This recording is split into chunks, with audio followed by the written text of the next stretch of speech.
Welcome to the real life show, Living with a Chronic Illness. We are your hosts, Cassie and Chelsea. I'm Cassie, a single mom living with a chronic illness who is extremely passionate about living a full and happy life. And I'm Chelsea, a mindset coach that has a passion for helping people learn to put themselves first and be the best version of themselves each and every day.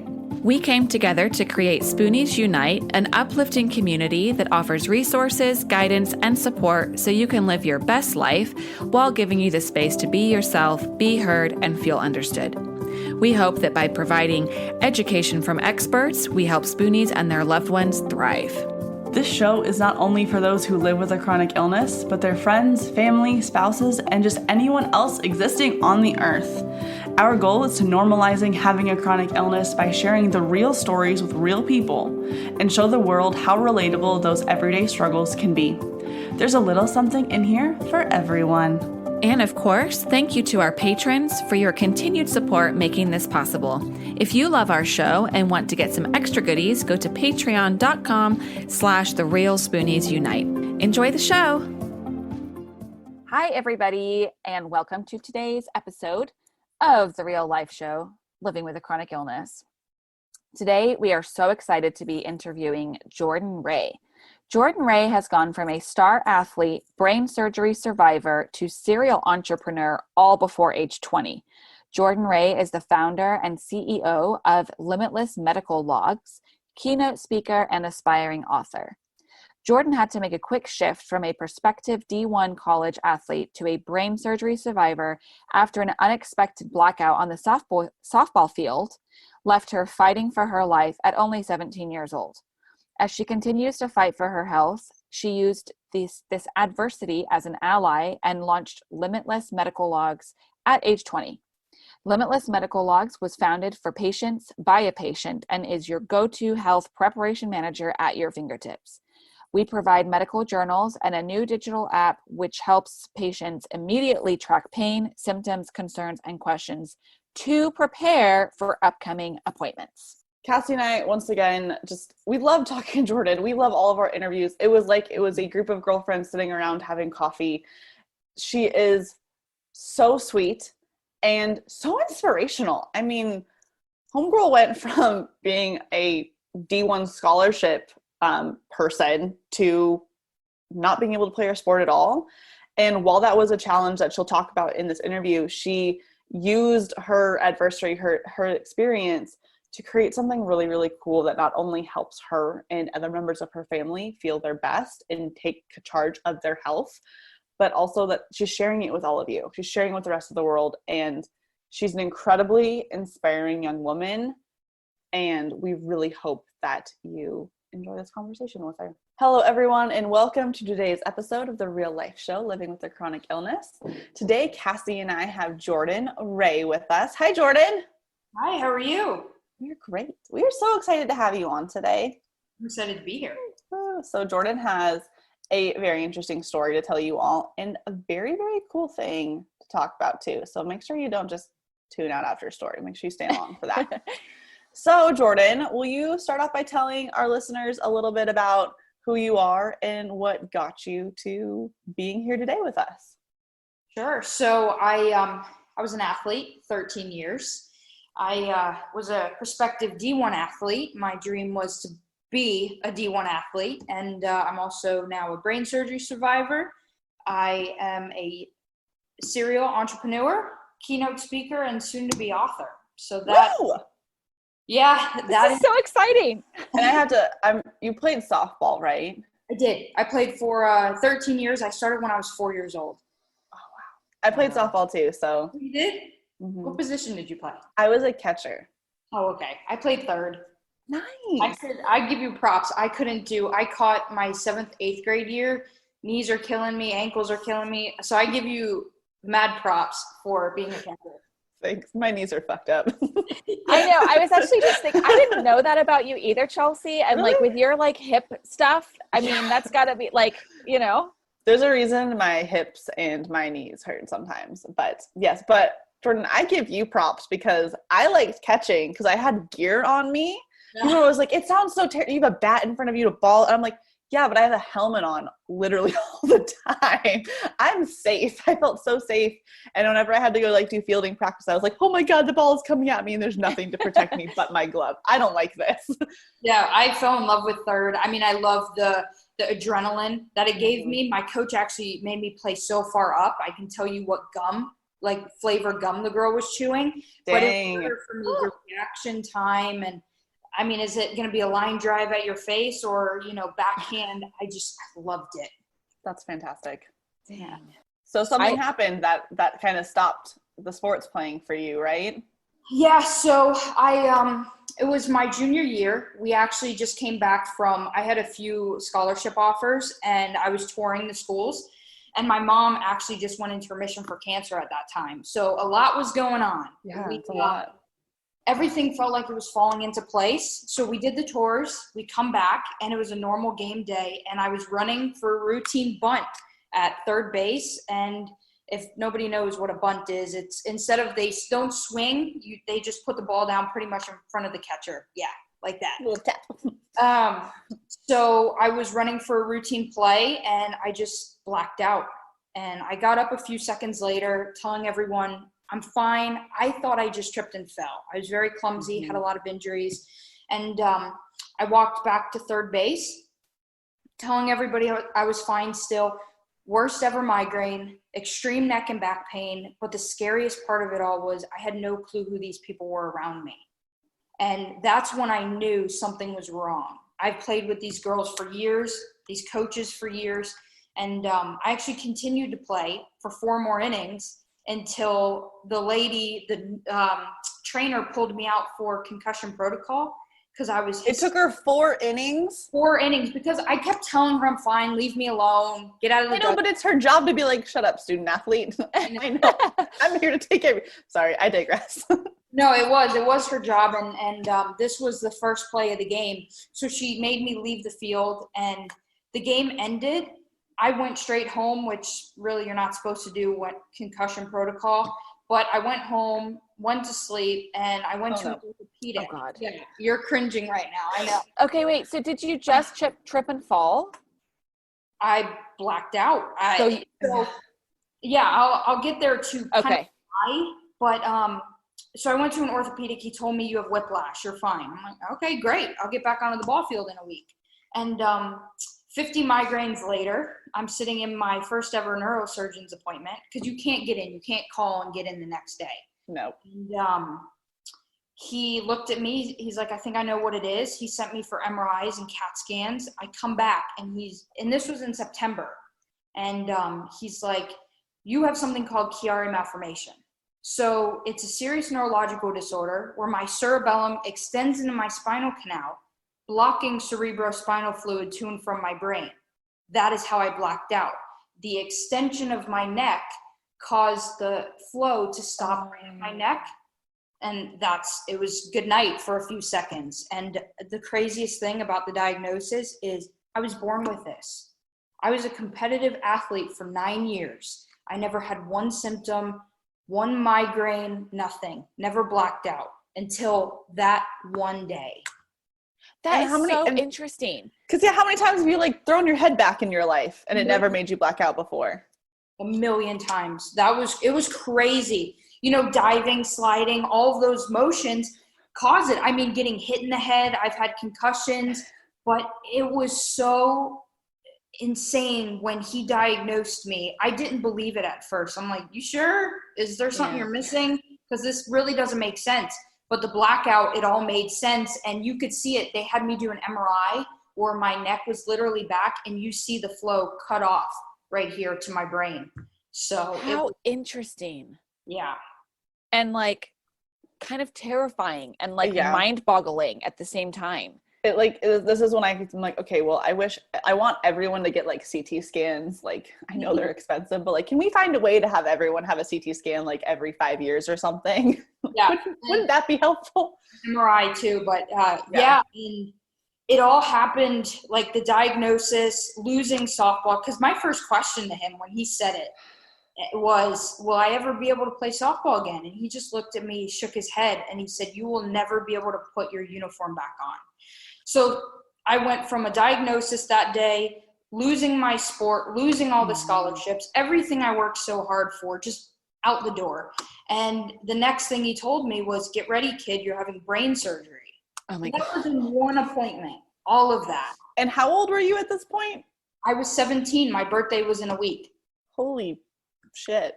That's a lot to take in, especially, I mean, it's a lot for anyone, but when you're 17 and your family, yeah, like you said, had just gone through your mom having cancer. I mean, like, what a lot for your whole family too. Now you have to face that. It's been like nonstop. I was 16 when my mom was diagnosed. And that honestly pushed me harder to really get these scholarships, because she was like a superhero. She would wake up, go to treatment, come home 6:00 in the morning, make everybody lunch, breakfast, and then go to work for a full day, and then come home and make dinner.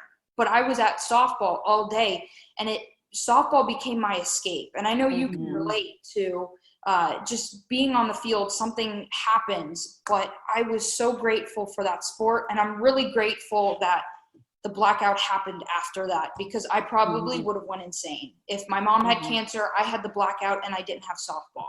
Yeah. Goodness me. So I want to know, probably because I played softball. It was my life for 10 years. When I went off to college, and I didn't play college softball at all. When I went off, I still defined myself as being like, I played softball in high school. That's who I was. And it's taken a long time for me not to bring that up. As apparently I don't talk about it anymore, because Cassie didn't really know about what position I played. I tell her everything. I know. But I mean, what was it like for you to be so close to that big goal of getting scholarships and playing D1 softball, to have it taken away in a second? Like, I literally just started like tearing up a little bit. So I'm tearing up just thinking about, like, I mean, I didn't go through that myself, but just thinking about that possibility, it's making me want to tear up and start bawling. Yeah. There was a few things. Like, I took softball for granted until my mom was diagnosed. I thought that I was invincible. Nothing was going to happen to me. The hardest part was, my parents are the type where we don't walk around telling each other we're proud of each other. They would just show it by what they were providing for me being able to play the sport. And I remember their face when we first stepped onto one of the universities. I mean, the pride, you can just see it on their face. So every day I still see it. And that's kind of the hardest part. But truly, the hardest part of becoming a sidelined athlete, that's what I call it, was not that I lost the sport. It was my friends, my teammates, the people that I played with for all these years. They were complaining that they had a game. They took the sport for granted, and they said, oh, I don't want to play in college. This sucks. I hate softball, all of this stuff. I'm like, I would do anything to be in your shoes for 10 minutes and be able to put a uniform on and go play at third base. 10 minutes, that's all I need. And you get to continue your high school career, and also now go play and fulfill my dream, which you're complaining about. So that was really the hardest thing, and they never understood, because they didn't go through something like I went through. It wasn't that I just lost a sport for like an ACL injury. I lost a sport, and I'm now preparing for brain surgery. So it was a lot to take in, but I can honestly tell you, becoming a sidelined athlete was one of the hardest parts of this whole process. How'd you get through that? I believe your mindset is 50% of the battle. So I did whatever I could to maintain a positive mindset. And I think softball really built me like that, because you'll have a game, you'll lose, you'll make a whole bunch of errors, but you just have to stay strong. You have to be happy that you have this opportunity to continue to play. So when I realized that your mindset is you're going to be able to control what you can control, and everybody is dealt a hand of cards, but are you going to play them, or are you going to fold? So that's kind of where I looked at it, and I decided to play the hand even though they were shitty. That's a good way of looking at it. So brain surgery. The next topic. Yeah. We when my doctor said that, we're like, no, we need to go get a few more opinions. We did. And then we came back in like October, and he's like, oh, I have an opening December 1st. I'm like, that's in like 2 months. And he's acting like it's nothing. And I mean, so it was very quick. The brain surgery was about 9-10 hours. I was in the pediatric ICU for about 4 days. And the surgery that I had, you're normally in there for about 14 to 20 days. But it goes back to the athletics. I'm in very good shape. My mindset was set to go, get me the hell out of here. And yeah, to this day, I'm still fighting this illness. The surgery was a success, but I have scar tissue now blocking my cerebrospinal fluid. So it's unlucky. That's, what I have to say with that. Dang. That's the thing. Scar tissue can like really fuck things up, Yeah. And so this illness, so this is the first I've heard of this illness, of course. Yeah. And so with saying like, you're still battling the illness, when they did the surgery, obviously the scar tissue is a huge factor, but when they did the surgery, like, would that have considered you cured? Or if you take the scar tissue out of play? Right. There's no cure for it, no. Okay. Yeah. Surgery was the whole point of, we wanted to reduce my symptoms. So I have daily migraines, neck Right. pain, dizzy, all that stuff. The surgery will help that. And my parents wanted to do it if I was driving, and I just blacked out. Oh, fuck. Yeah. Right. So that's why but it's actually funny that you say, like, you've never heard of this. It's very rare, and September is Chiari Awareness Month. And my town where I live in Wellington, Florida, they light the clock purple, which is our ribbon color, to help me spread awareness about Chiari. So that's really cool that they're doing that, and that's something I'm really proud of. My gosh. Yeah, that's really cool. That is like super duper cool. I mean, because this is like this is so like, whoa, because like you said, yeah, it's rare. I know. So like, whoa, I don't even know what else to say, but okay, so that makes a lot of sense. Like the worry of blacking out, like you said, especially driving. So essentially, yeah, the brain surgery would help with those symptoms and like potential risks. Right. And so like you said, it's kind of unlucky that this scar tissue has developed.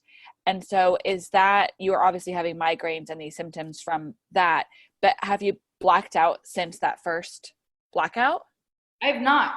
And, but like if I bend down to pick stuff up, I have to be very careful because I feel like I will black out because the flow isn't getting to my brain.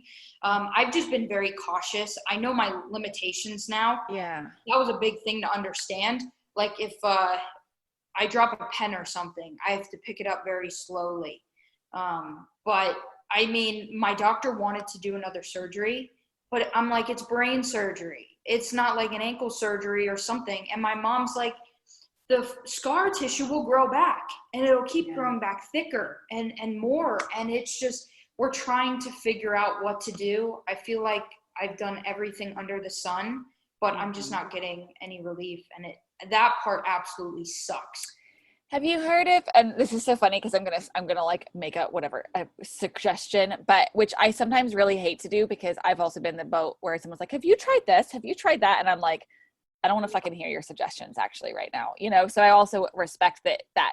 But I had a bunch of scar tissue, not from the same thing. This is totally not like a comparison, but just on the subject of scar tissue, I did not realize that I'd built up all this scar tissue like in my abdomen around my colon. And I went to this one particular physical therapist in Montana that specialized in I think it's called visceral manipulation, but it's essentially specifically for breaking up scar tissue. Have you heard of that or tried it? I haven't tried that. I've done laser stuff that was supposed to work, and that didn't work. It was like $1,000 for like 5 sessions, and that didn't work. I do physical therapy to get stronger because when my neurosurgeon had to go in, my scar is from my neck all the way up to the top of the back of my head. He had to cut all of the muscles for my oh my goodness, get up there. So I had to rebuild like the traps and the shoulder blades and all of that. But yeah, I tried the laser, didn't work. Acupuncture didn't work. I'm doing massage therapy right now, but it's so tender in the back of my head, tender to the touch. Like when people try to touch me, it's like I want to punch them in the throat because it's Oh my gosh. Oh, I can't even imagine. And so, like you said, like with, you have to be careful bending down to like pick up a pen, or obviously like cleaning would be challenging in that sense, picking up or whatever. So do you have like, I mean, I guess other restrictions, like, because, oh my gosh, like even just touching it like that, when you're lying down, how is that? Can you lay on your back? My body feels weird when I lay like flat on my back. It's really hard to explain. There was a point where I'm like, was this surgery worth it? Because I feel like we're dealing with the Chiari, the symptoms as it is, and now we're adding on the surgery. I've never had balance issues in my life. You see me bumping into walls because I just can't walk right. And it's crazy that I feel like I'm driving myself insane trying to think, was the surgery worth it? But I understand why we did it. Like the memory loss, all these other symptoms that came from the surgery. So, like I'm a full-time student too, and it's just a pain in the ass going to school with a disability. And I'm hoping that I speak for all of the students, and I'm trying to advocate for them because of my platform. And it's so frustrating knowing if we did the right thing, because I feel like I cannot get any relief right now. Yeah. Gosh. I bet that's really, really frustrating. Yeah. I worked at resources for disabled students at Colorado State University when I was in college for a little bit. So I get how it's challenging to get help on like they have resources, but the resources are stretched really thin. Yeah. And they look at every person the same, no matter what the disability is. So it's very tough. Yeah. So, I guess one question I have is, because we haven't had a student be on our podcast yet. So could you maybe share a little bit about what it's like going to school with disabilities, how you are managing that, so that if anyone's listening is like, yeah, I want to go to school, or I have kids that are going to be going to school and have disabilities, they can maybe get a little bit of a taste of what that would be like. Well, so with my school, I'm in the disability program where I'm able to list like what I need, extra help on tests, quizzes, homework, but they don't give it to you because they don't allow extra help on like quizzes and tests. So I don't get the support that I need, but what I always do is I have an honest conversation with my professors. And a lot of the times they say they don't believe me because they have people come in and fake stuff and screw them over. So that's a whole layer of shit that I got to deal with on top of the illness and then going to school. So I'm sorry. I'm sorry. That sucks. Yeah. And I mean, I'm not lazy, as you can tell. No. You can tell right away. And like, oh my gosh. Okay. Again, you're 20 years old and you were going to be a D1 athlete. That alone speaks to your work ethic. Yeah, I know. For real.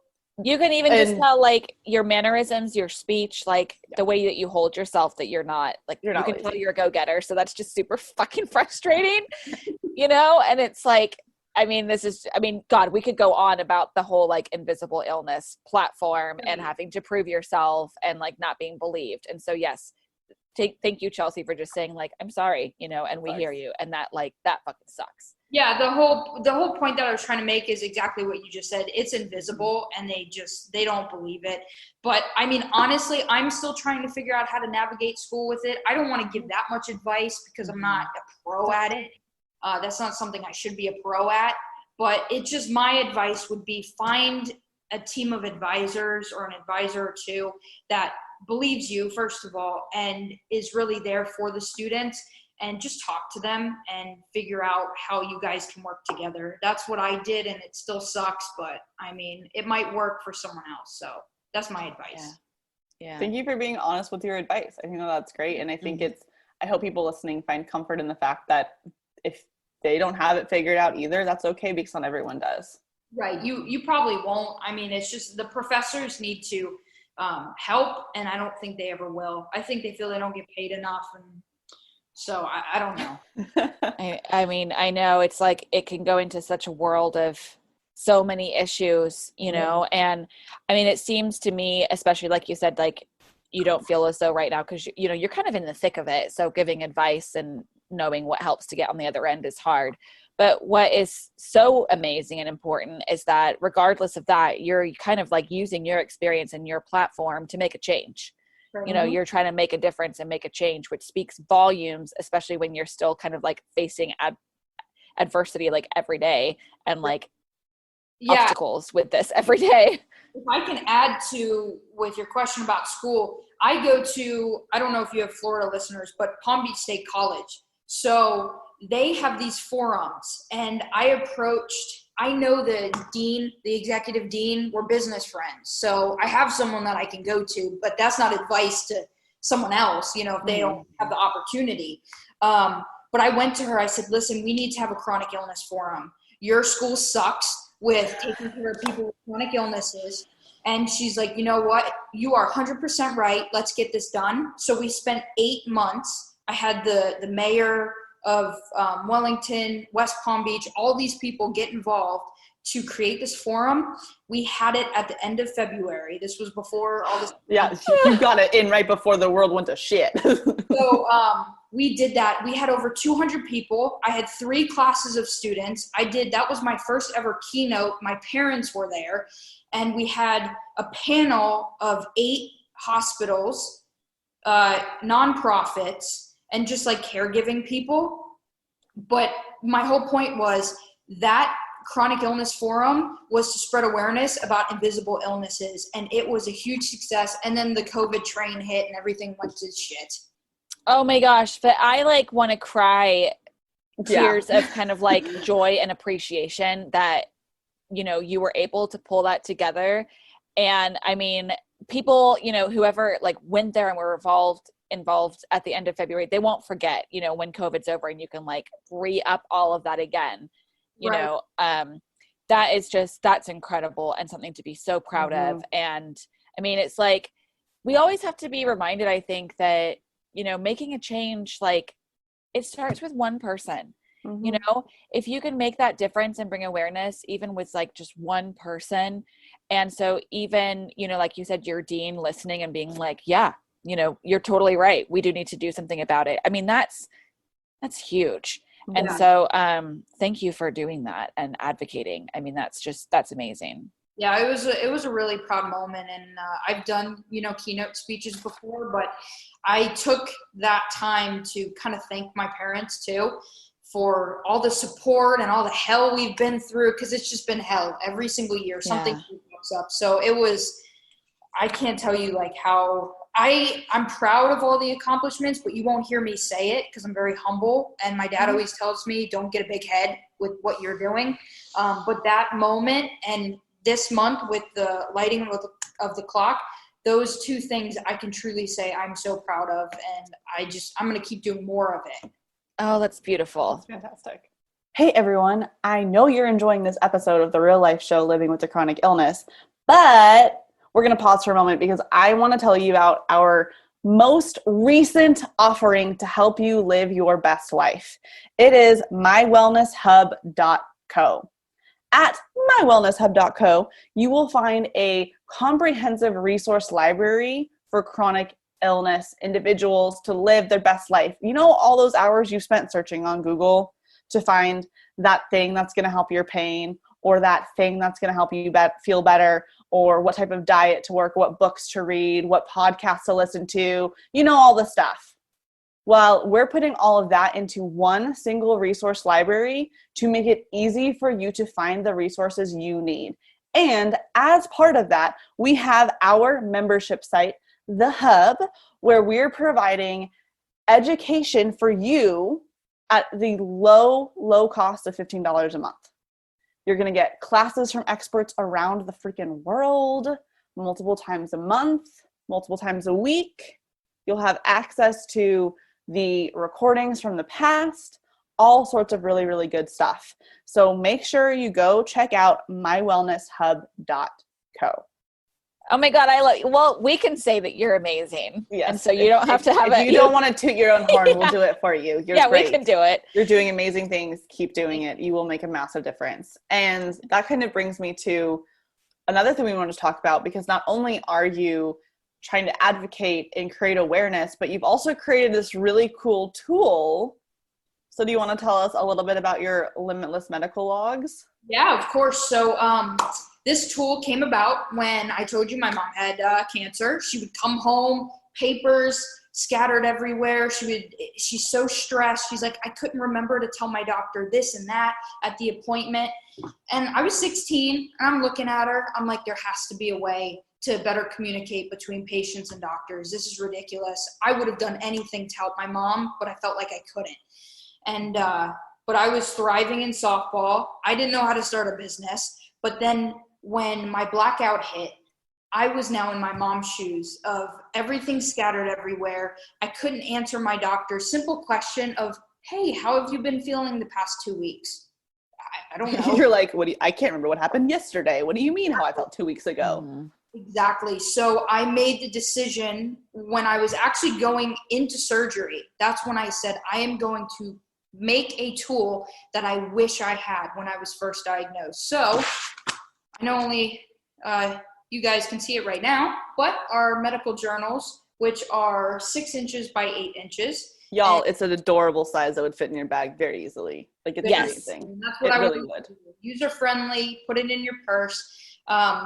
The medical journal is for a whole year, and it's like a roadmap of all stages of the diagnosis. You can start at any point. It's not January to December. I didn't want to do that. That's nice. Yeah, and I'll just go through a few features. I mean, the appointment notes section is where you can, if you're somewhere, you're at school or something, you can pull this out really quick and, oh, I have questions. Let me write them down instead of stressing in the, waiting room.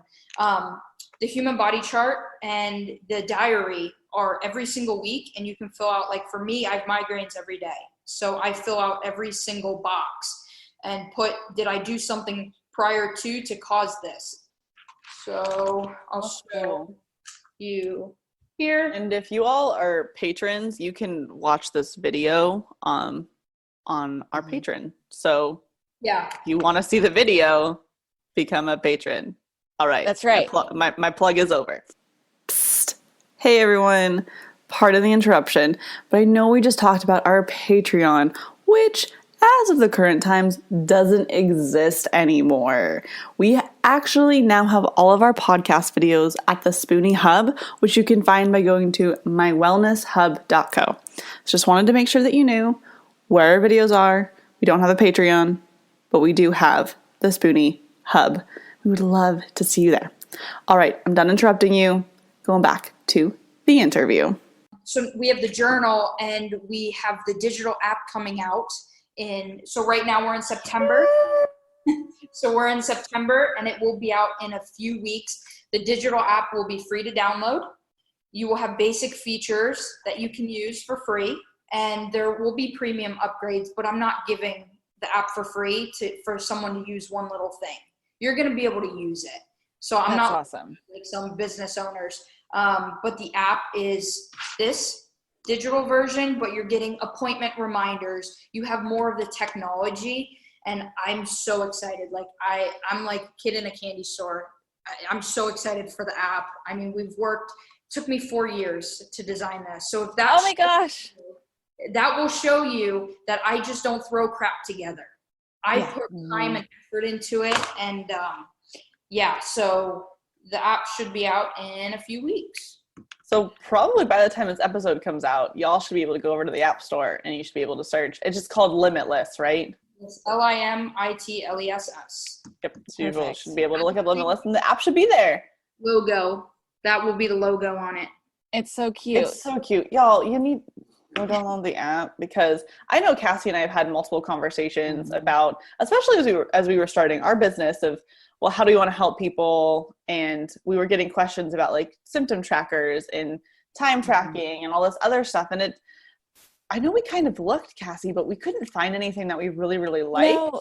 And like, Jordan, this is cool. This is cool. Really and cool. One of the things I definitely want to comment on about it too, which I'm excited about, is you've kind of designed it for essentially like your medical journey and how to go into like doctor's appointments and tracking so that you can be prepared for those appointments.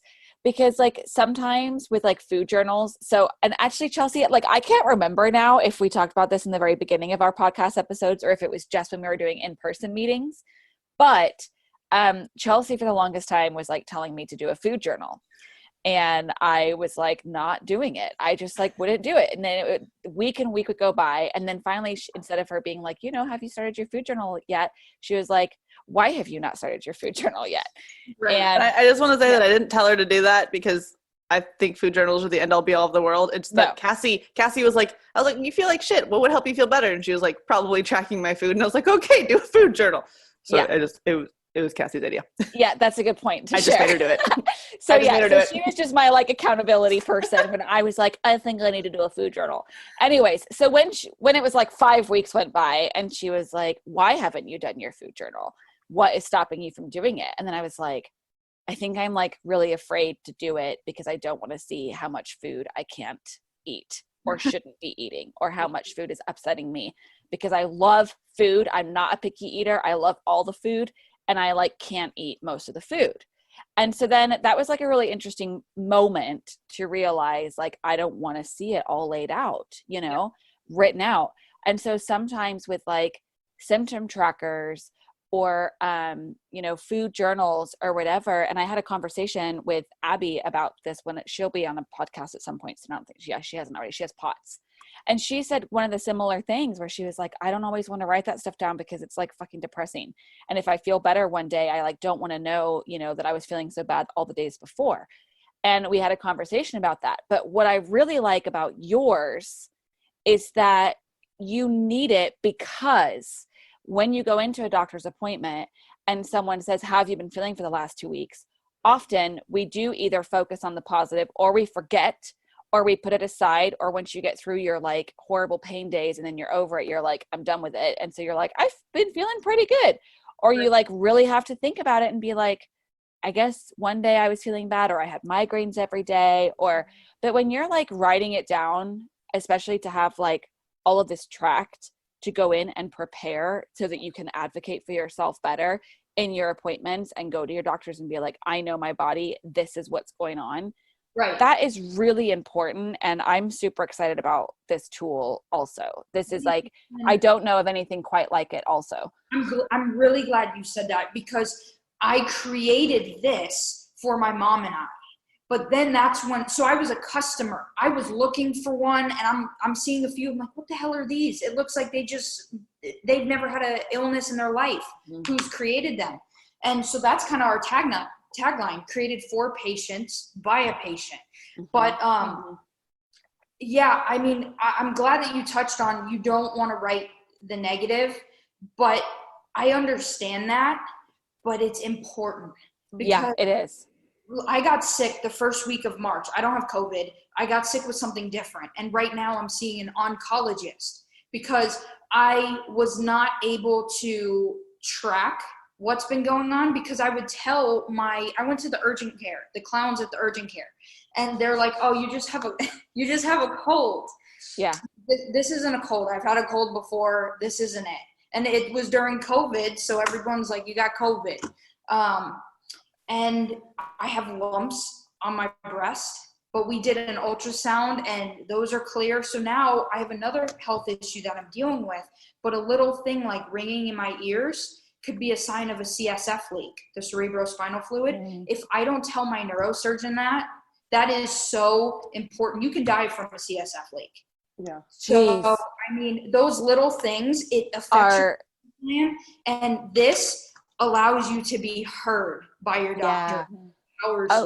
See, I'm so glad that you shared that because you know what, like in the world of invisible illness, you get, and this is one of the things that Chelsea and I are trying to change, which obviously you were trying to change too, is like, there's this constant like crying wolf or hypochondriac or like, are you making it up? Or, oh, that's just part of this or that's just part of that. You're like, you know what? I lose feeling in my hands every day. And they're like, well, that can be this or that. Are you sure that you do? And you're like, it's a problem. And so I'm so glad that you mentioned that, because yes, like for ringing in your ears, many of us would not know what that can signal. And for you, it might be like, maybe you've experienced that for an hour and then it's gone. And then the next day you like forget that you experienced it. So it's so important to write it down. So important to tell your doctor. And I mean, that's like, I'm so glad that you've created this, because you're right. It is really important. And we only get, 10 or 15 minutes often with our doctors. And in that 10 or 15 minutes, you're supposed to tell them like all this stuff, and to have it documented and written to show, and where you can see patterns. That is one of the things. So before I got my diagnosis, this would have been 4 years ago, 2016, when I was seeing a DO, a osteopathic physician. She had recommended writing down, just like tracking some of my symptoms, because I told her, I was like, I just kind of feel like I have like a fever every month. Like, I feel like I have the flu every month. I feel like I'm going to throw up. I have full body aches, I have a fever, and it feels like it's kind of every month. And so she had me start like tracking it. And it was kind of like clockwork that I would have what felt like the flu for like a week every month. And later she determined that that was to do with like, I tested positive for Lyme disease. And so she later said that it was essentially the Lyme disease, like flaring up, and then the body trying to fight that, and then having that flu-like symptoms, and then it would wane down. And I had no idea, but me telling her those symptoms, that I was like, I kind of feel like I have the flu, and then documenting it, that was part of what signaled her to test for the Lyme. Exactly. And and so like, for those listening, obviously we all hear how challenging it can be, and how you want to focus on the positive. And when you get out of pain, you want to kind of forget about it and move on. At the same time, it's also really important to track what's going on in your body, because you never know when you might need it, and to reflect back on it and to say like, this is what's been going on and what that could mean. And so especially for you with, I mean, God, migraines every day. Yeah, it's like a knife is like in the back of my head. But that's really solid advice what you just said, the patterns. Tracking patterns is so important, and that's kind of the whole point of this. I can't believe I forgot to say it, but in the app you can pull health summaries. So if you go to that on Monday and you see them next Monday, there's a summary that will be pulled for that week.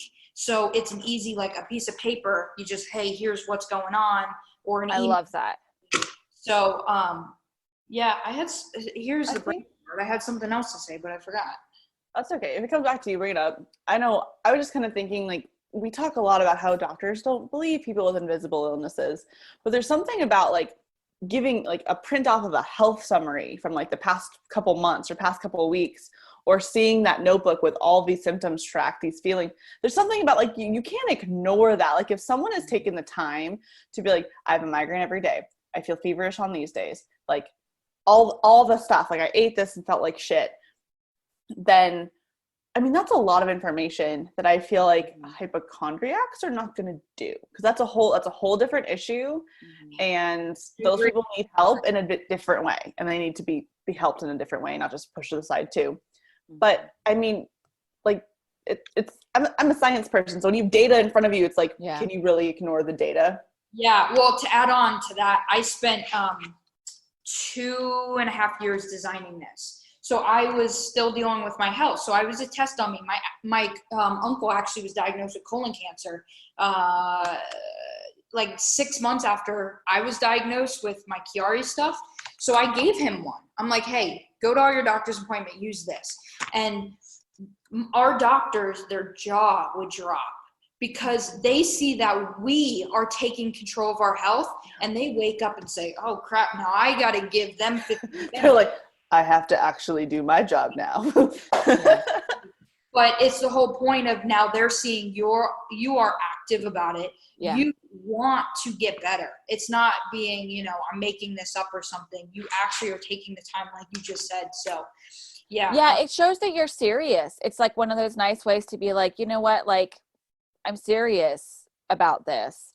And I am so excited about what you have created. And like you said, like, for patients by patients, essentially, is a huge, It's huge.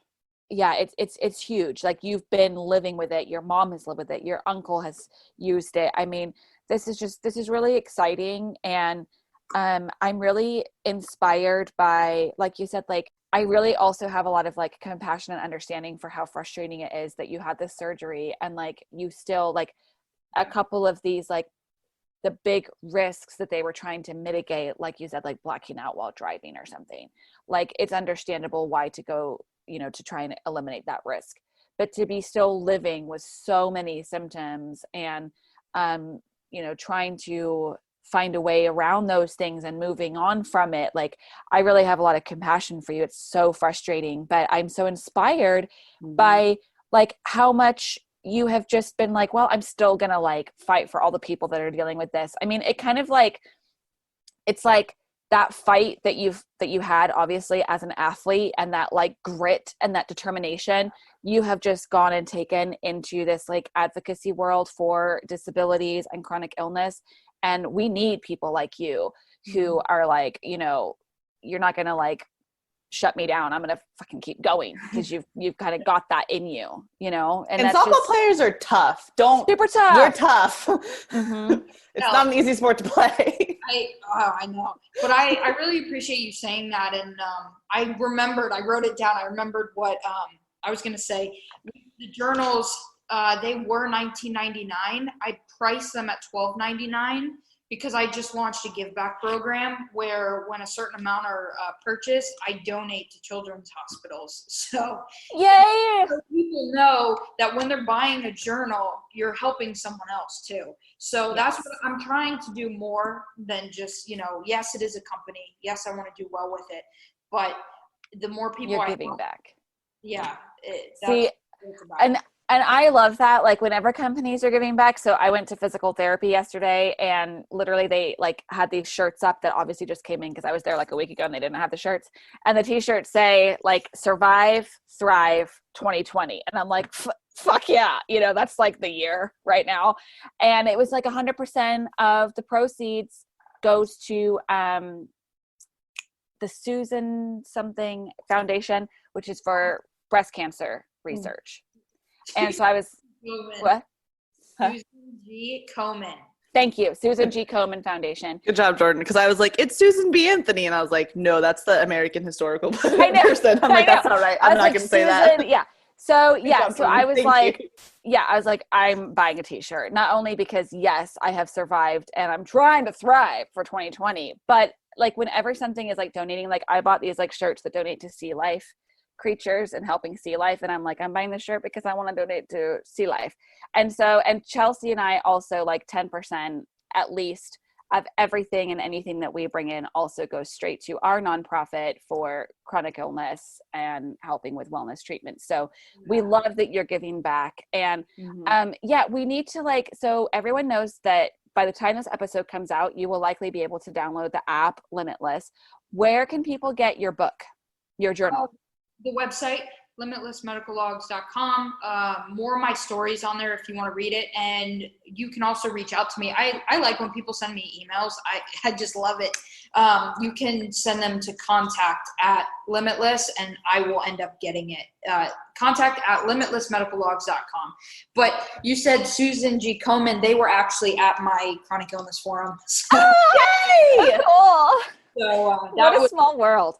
Yeah, that was pretty cool. But and then also if they want to send me like a message on Instagram, I will get back to you. Jordan Ray 25.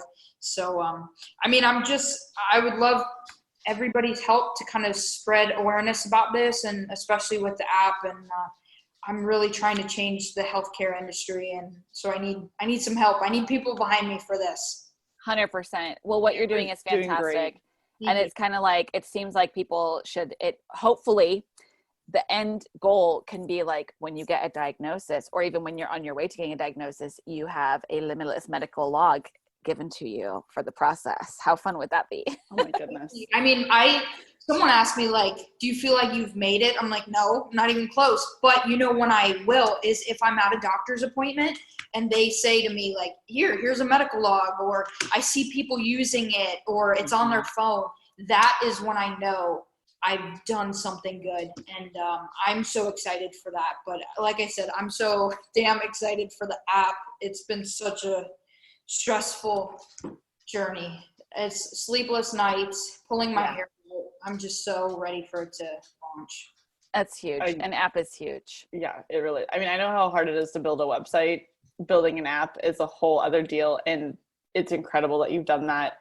Jordan, you are truly an inspiration. Thank you for sharing your story. Thank you so much for all of the work that you do.